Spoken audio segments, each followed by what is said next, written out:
Okay, Assalamualaikum warahmatullahi wabarakatuh. Salam sejahtera dan salam 17 Ramadan.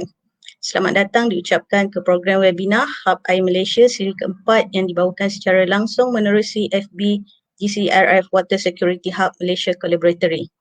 Pada siri webinar hari ini, kami menjemput salah seorang panel yang juga merupakan salah seorang penyelidik di dalam kajian GCRF ini. Beliau juga merupakan fellow penyelidik di IPASA. Bidang kajian beliau adalah berkaitan pemantauan alam sekitar. Antara kajian-kajian yang telah beliau jalankan adalah seperti rawatan efluent daripada kilang kelapa sawit dan granul fotosintetik bagi rawatan air sisa. Beliau yang dimaksudkan adalah Dr. Salmiati. Selamat datang, Doktor.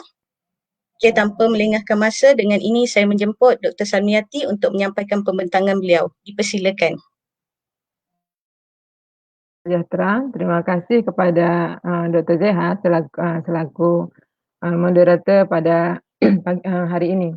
Dan Assalamualaikum warahmatullahi wabarakatuh juga dan salam sejahtera kepada para penonton yang mengikuti webinar ini, iaitu webinar Hub Air Malaysia seri. Dan ini adalah webinar Hub Malaysia yang keempat yang pada webinar sebelumnya telah dibentangkan oleh beberapa fellow penyelidik IPASA dan juga pihak Bakaj yang telah membentangkan berkaitan dengan lembangan sungai. Dan webinar ini khususnya untuk komuniti yang tinggal di kawasan lembangan Sungai Johor. Walau bagaimanapun sesi ini juga dibuka kepada penonton lain yang rasa ada kepentingan. Misalnya marilah kita sama-sama mempelajari yang berkaitan dengan pengurusan Sungai Johor dan sungai lainnya di Malaysia. Dan webinar kali ini saya akan membentangkan secara khusus tentang pemantauan yang terdapat atau berada di lembangan Sungai Johor. Baik, saya akan men-sharekan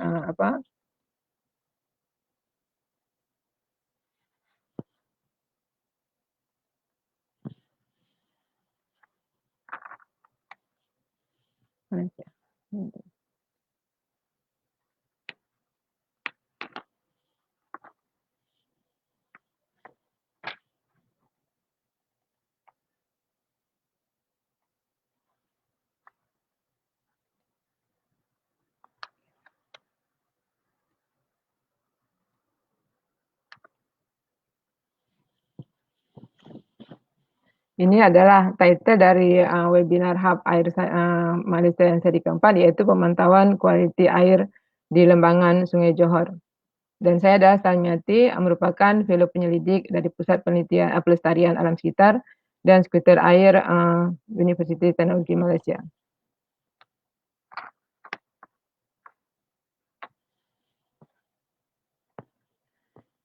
Sebagai maklum, kita tahu bahwa sungai adalah nadi kepada kehidupan. Selain sebagai sumber air dan juga habitat kepada berbagai flora dan fauna, sungai juga menyumbang kepada kehidupan manusia melalui berbagai medium. Di antaranya adalah manusia bergantung kepada sungai bagi mendapatkan sumber makanan dan sumber pendapatan. Dan selain itu juga manusia memanfaatkan sebagai pengangkutan dan mengairi kawasan pertanian dan juga sebagai pusat rekreasi dan pelancongan dan lainnya. Di antaranya adalah sebagian umat yang beragama, dia akan menggunakan juga sebagai tempat upacara. Dan disebabkan oleh beberapa faktor seperti guna tanah yang tidak terancang, pembangunan yang pesat serta pertambahan bilangan penduduk dan berkurangnya kesadaran sikap masyarakat dan juga perubahan iklim yang telah menimbulkan berbagai masalah terhadap sungai. Dan hal ini juga akan mempengaruhi sistem sungai tersebut sebagai bahan bekalan mentah. Walaupun kuantiti air kita itu masih banyak, terutama musim penghujan yang sekarang ini sedang berlaku, namun kualiti yang dapat digunakan dengan selamat dia jadi akan berkurangan. Dan berkaitan dengan Sungai Johor tersebut, dia juga mempunyai beberapa kepentingan. Di antaranya ialah seperti kita sebutkan sebelumnya ya, webinar sebelumnya juga telah membentangkan keluasan Sungai Johor, yaitu merangkumi sebanyak 14% dari keluasan negeri Johor tersebut. Dan lembangan ini juga merupakan sumber air yang sangat penting, bukan saja untuk kepentingan penduduk di kawasan selatan negeri Johor, yaitu sebagai bekalan bahan mentah, dan juga dia dibekalkan kepada negara jiran kita, yaitu Singapura. Dan dari segi sejarah, kita tahu bahwa Sungai Johor banyak terdapat tinggalan sejarah, yaitu bekas di Kota Lama dan juga kubu pertahanan. Di sini banyak terdapat makam sultan dan kerabat lainnya. Dan selain itu, dari segi biodiversity, kita tahu bahwa banyak biota yang hidup di sekitaran lembangan sungai, di antaranya adalah paya bakau dan kelip-kelip. Dan ini juga boleh menarik atau mendatangkan tarikan kepada pelancong untuk berkunjung ke kawasan tersebut. Selain itu juga banyak terdapat spesies ikan dan spesies udang lainnya. Dan kalau kita berbicara atau membincangkan masalah sungai, maka tidak ada keterkaitan dengan pencemaran yang berlaku. Dan pencemaran ini merupakan isu utama yang kita hadapi di lembangan ini, yaitu kita lihat bahwa sumber daripada Bakaj dia menunjukkan sepanjang tahun 2013 hingga tahun 2019 dia terdapat beberapa kes pencemaran yang telah direkodkan di sepanjang lembangan Sungai Johor. Dan antaranya adalah pencemaran amonia yang disebabkan oleh beberapa kilang kelapa sawit, dan di antara semua pencemaran kes yang terbesar adalah pencemaran disebabkan oleh kilang kelapa sawit. Dan pencemaran amonia yang lain adalah disebabkan oleh ladang peternakan ayam, dan juga pencemaran lainnya disebabkan oleh aktiviti perlumbungan dan juga pencemaran minyak daripada pembakaran tayar terpakai. Dan apabila pencemaran ini berlaku, maka operator secara otomatik akan terpaksa menutup loji rawatan ini, dan dia akan menimbulkan masalah baik kepada pengguna dan juga akan menjejaskan bekalan air. Menerusi kajian ini, beberapa punca pencemaran telah dikenal pasti sepanjang lembangan Sungai Johor. Di antaranya adalah pencemaran yang disebabkan oleh beberapa kilang dan aktiviti lainnya. Di antaranya adalah punca pencemaran itu daripada kilang kelapa sawit, lombong pasir, peternakan ikan, dan juga peternakan ayam. Dan selain itu juga roji lawatan kumbahan, dia juga sebagai penyumbang dan aktiviti pertanian dan pembukaan tanah serta pembuangan haram. Dan ini boleh kita golongkan atau kita golongkan kepada 3, yaitu pencemaran amonia, dia disebabkan oleh kilang kelapa sawit, peternakan ikan, dan juga peternakan ayam dan loji rawatan kumbahan. Sementara pencemaran kekeruhan, dia disebabkan oleh lombong pasir, aktiviti lombong pasir, aktiviti pertanian, dan juga pembukaan tanah. Dan terakhir adalah pencemaran bahan kimia. Dia banyak disebabkan oleh peternakan ayam yang banyak menggunakan antibiotik untuk aktiviti pertanian peternakan disebut. Dan juga aktiviti pertanian, mereka banyak menggunakan pesticide atau fertilizer. Dan terakhir adalah disebabkan oleh pembuangan haram. Dan jika kita kaitkan dengan pembuangan haram yang terdapat di sepanjang lembangan Sungai Johor, selama beberapa persempelan kita mendapati bahwa sebahagian besar di sepanjang sungai kita dapati banyak pembuangan haram, di antaranya yaitu pembuangan sampah atau pembuangan daripada domestik, atau sebagian dari peniaga yang mereka tidak menghabiskan hasil peniagaan mereka buang dekat sini. Di antaranya adalah pembuangan buah-buahan atau sayur-sayuran dari peniaga yang tidak menghabiskan tersebut. Dan hasil sumber daripada Bakaj juga mereka telah menentukan beberapa pencemaran yang disebabkan oleh sikap manusia itu sendiri, yaitu pencemaran amonia yang berasal dari efluen ladang peternakan dan juga kelapa sawit, dan bahkan juga dari resapan pusat pelupusan sampah atau landfill. Dan kedua adalah peningkatan kekeruhan. Ini kebanyakan daripada perlombongan pasir dan juga pembalakan, dan juga pencemaran organik. Dia kebanyakan daripada kumbahan yang tidak efisien.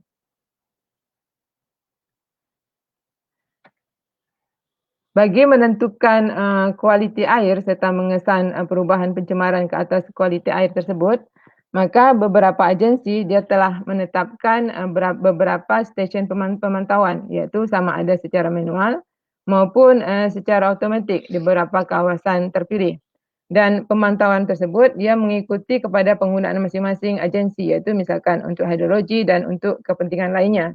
Dan ianya bagian ini program ini adalah merupakan sebahagian daripada program pengawalan kualiti alam sekitar dalam usaha memantau, mencegah dan mengawal pencemaran. Dan dalam lembangan Sungai Johor ini juga terdapat beberapa agensi, antaranya adalah Jabatan Alam Sekitar, Jabatan Pengelolaan Sairan, Balkaj, dan juga kita fahamkan PUB dan juga Syarikat Air Johor juga ada membuat pemantauan di beberapa sungai tersebut.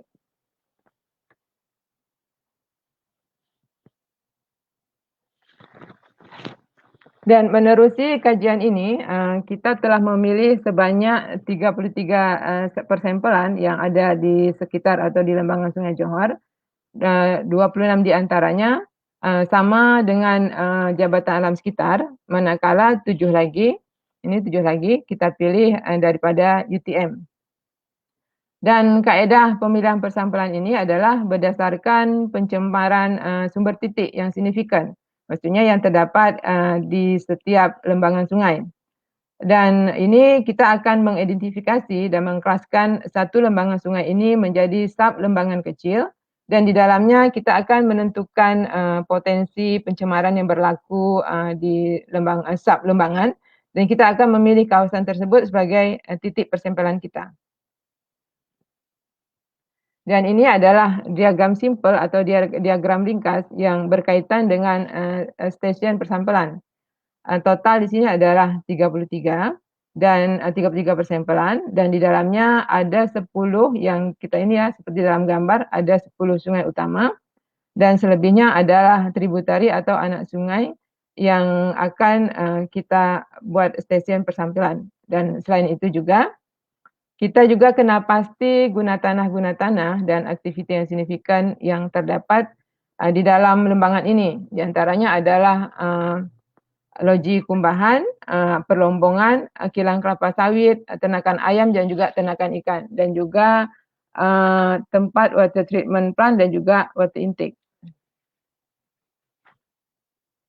Dan untuk persampelan dan analisis pada kajian ini, kekerapan dilakukan setiap bulan dan durasi persampelan dilakukan selama 1 tahun. Ini untuk menyediakan satu baseline yang secara menyeluruh untuk lembangan sungai ini, dan juga merangkumi yaitu musim hujan dan juga musim kering atau musim kemarau.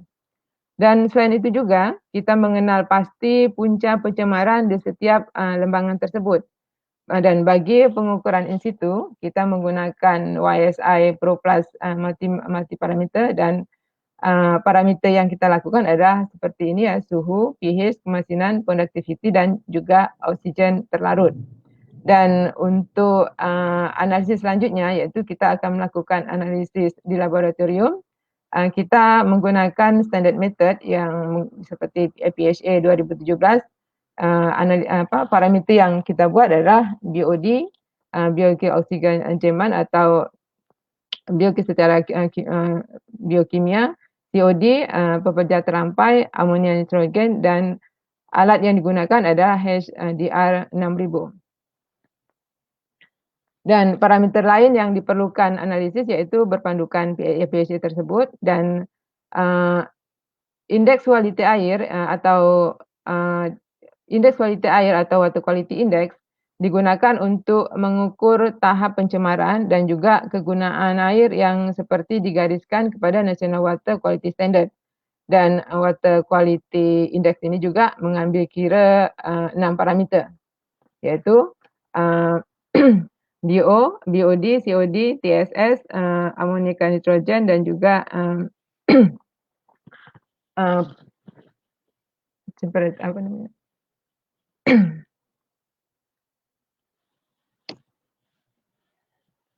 Dan daripada hasil kajian untuk kualiti air, kita dapati bahwa untuk pekerja terampai, kita lihat di sini adalah purata dari kita selama persampelan, yaitu kita lihat dia dimulai daripada kelas 1 dengan sampai kepada kelas 3 dan kebanyakan stesen persampelan adalah masuk kepada kelas 2 dan juga kepada kelas 3. Dan untuk oksigen terlarut dan juga permintaan oksigen secara biokimia, di sini kita lihat stesen persampelan berada pada kelas 1 sampai dengan kelas 4, terutama pada BOD, dia sampai pada antara kelas 2 dan paling dominan adalah kelas 2 dengan kelas 3. Dan pada stesen tertentu seperti pada GH46, dia hampir melepasi kepada kelas 4. Ini disebabkan adanya pada sampling keadaan sampling tersebut pada event-event tertentu, keadaan dia menjadi ekstrim. Jadi ini akan mempengaruhi kualiti daripada air sungai tersebut.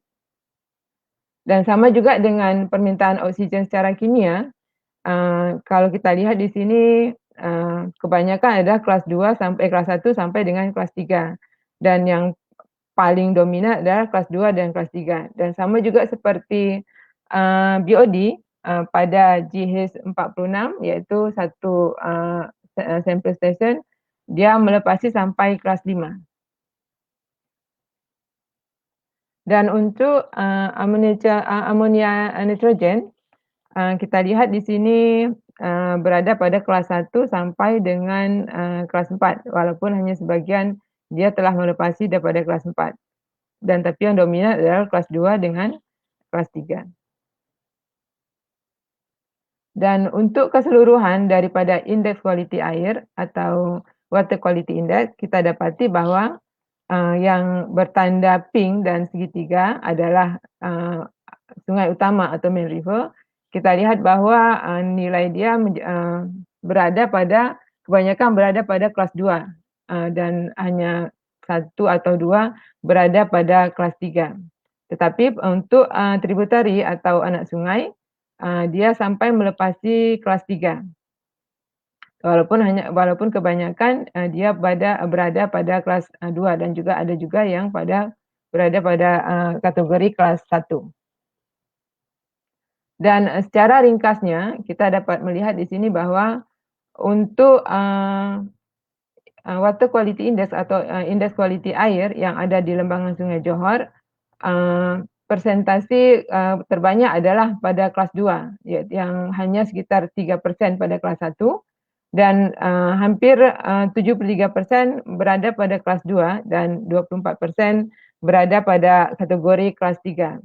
Ini menunjukkan bahwa untuk bekalan air, air yang berada di sungai ini, dia harus melepasi atau diperlukan conventional treatment dan juga extensive treatment.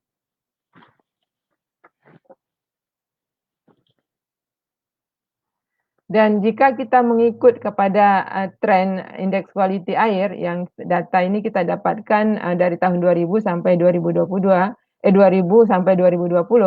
kita dapatkan daripada Jabatan Alam Sekitar.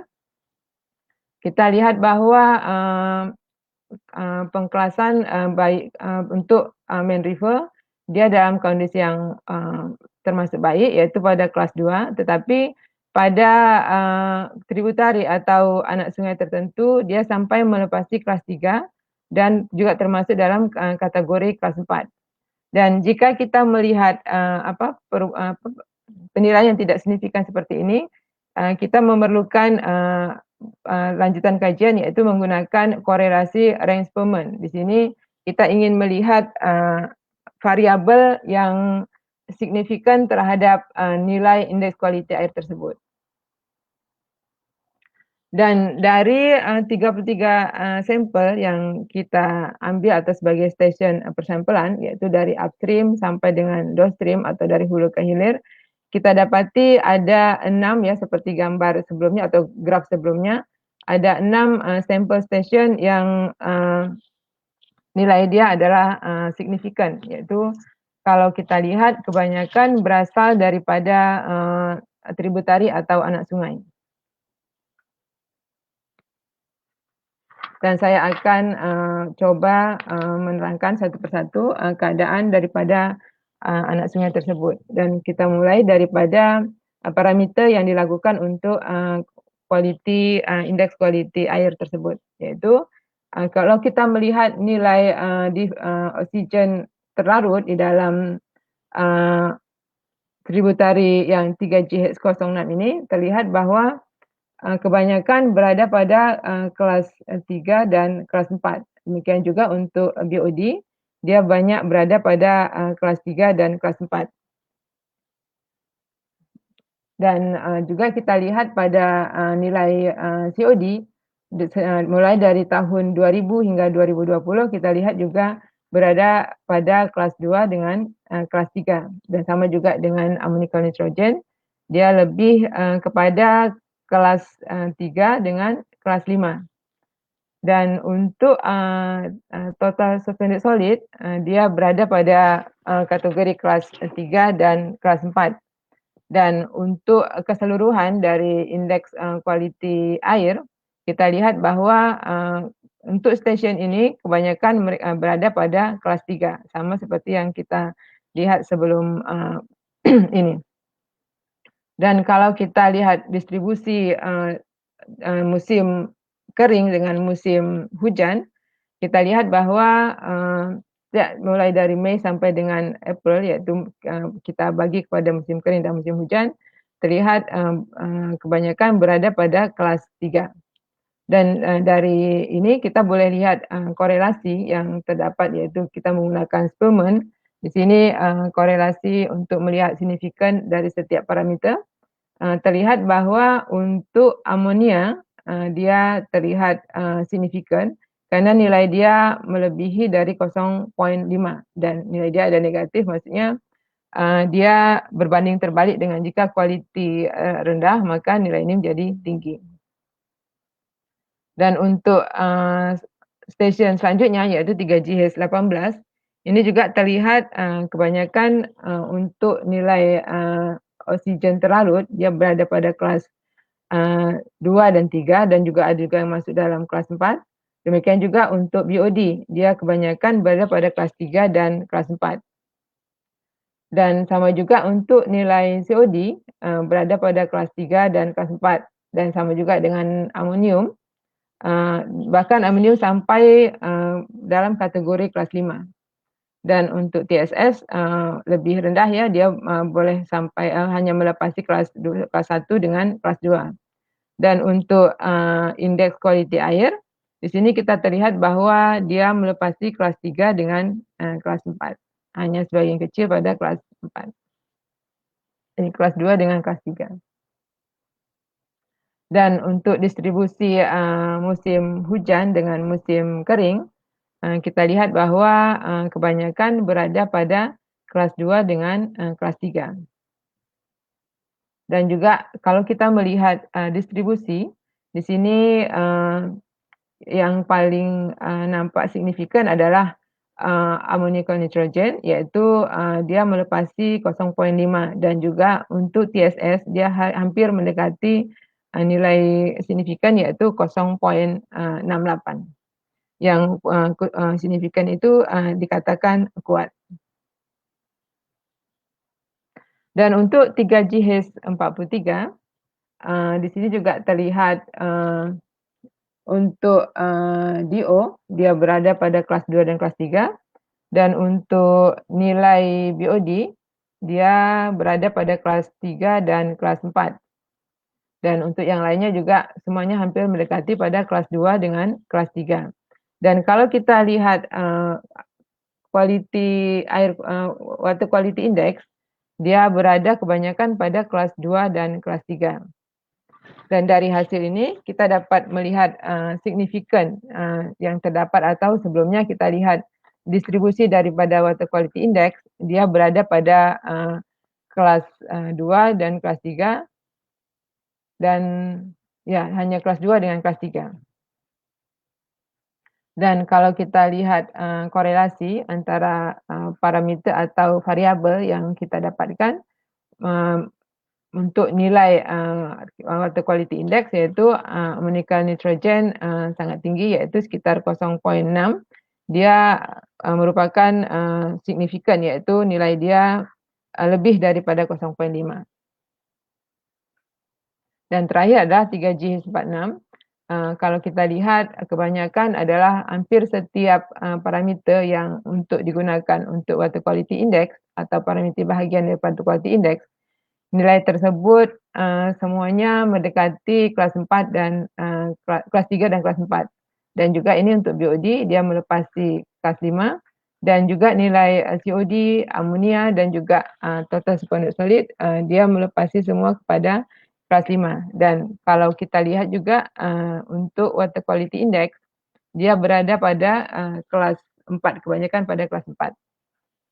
Dan kalau kita lihat korelasi, atau sebelumnya kita lihat water quality index berdasarkan distribusi, di sini kita nampak dari baik dia dalam keadaan kering maupun dalam keadaan hujan, musim penghujan, dia berada pada kelas 3 dan kelas 4. Dan kalau kita lihat korelasi antara variabel, nilainya juga lebih daripada 0.5. Di sini kita lihat dia signifikan atau ada efek daripada amonika dengan total supernatant solid terhadap nilai quality index pada stesen tersebut. Dan berdasarkan dari hasil kajian tersebut, maka kita boleh simpulkan kalau kita lihat data dari 2000 sampai 2020 atau bahkan nilai yang kita dapat pada kajian ini kebanyakan berada pada kelas 2 dan kelas 3. Itu maksudnya kita memerlukan conventional treatment dan juga essential treatment untuk bekalan air kita. Dan untuk untuk korelasi antara sperma iaitu spermen, kita lihat bahawa ammonical nitrogen juga TSS, dia ada signifikan nilai terhadap indeks kualiti air. Dan ini kita dapatkan bahawa kebanyakan disebabkan oleh efluen yang berasal daripada stesen bersampulan. Kita dapatkan bahawa terdapat industri pertanian yang masuk ke dalam kawasan tersebut. Demikianlah webinar saya hari ini, dan saya ucapkan terima kasih, dan selebihnya saya serahkan semula kepada moderator.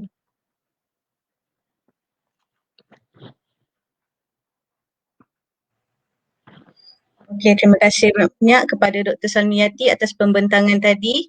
Okey, sekarang kita buka sesi pada soal jawab. Okey, kita ada beberapa soalan di sini. Soalan yang pertama daripada Prof. Azmi Aris. Okey, soalannya, apa punca pencemaran di 3JH46? Sudah buka, Cik.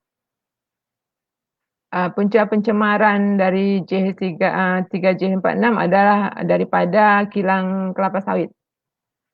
Efluen daripada kilang kelapa sawit. Okey, kita ada lagi satu soalan daripada Dr. Zulkifli Ibrahim. Soalannya, WQI telah lama digunakan untuk klasifikasi sungai di Malaysia. Adakah ianya masih relevan atau ada kaedah lain yang lebih sesuai pada masa kini dan masa hadapan? Macam mana ya? Untuk saat ini hanya water quality yang saya boleh gunakan, walaupun ada beberapa negara dia menambah beberapa parameter yang lebih relevan, maksudnya lebih baik daripada di sini. Tapi untuk saat ini atau setakat ini Malaysia masih berpandukan kepada parameter yang ada di ini. Dan kalau boleh mungkin untuk masa hadapan kita boleh menambah beberapa parameter yang lebih relevan atau lebih signifikan untuk melihat water quality yang ada di Malaysia.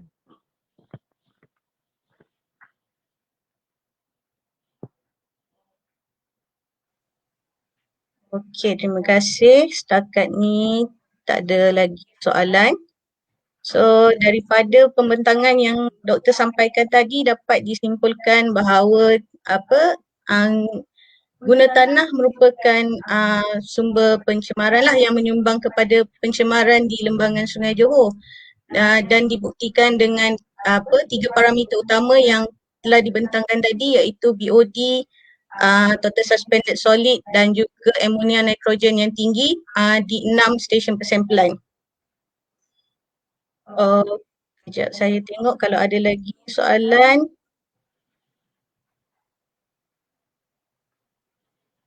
Okey, setakat ni tak ada apa-apa lagi soalan. Mungkin kalau tak ada apa-apa lagi soalan, mungkin kita boleh tamatkan sesi kita kot. Sekarang ni sekali lagi saya ucapkan terima kasih kepada Dr. Salmiati atas pembentangan tadi dan juga kepada penonton-penonton webinar ini.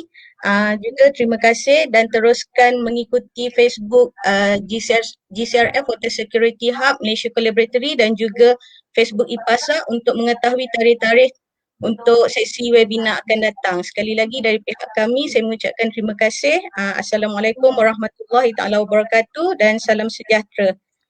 Terima kasih semua. Assalamualaikum warahmatullahi wabarakatuh.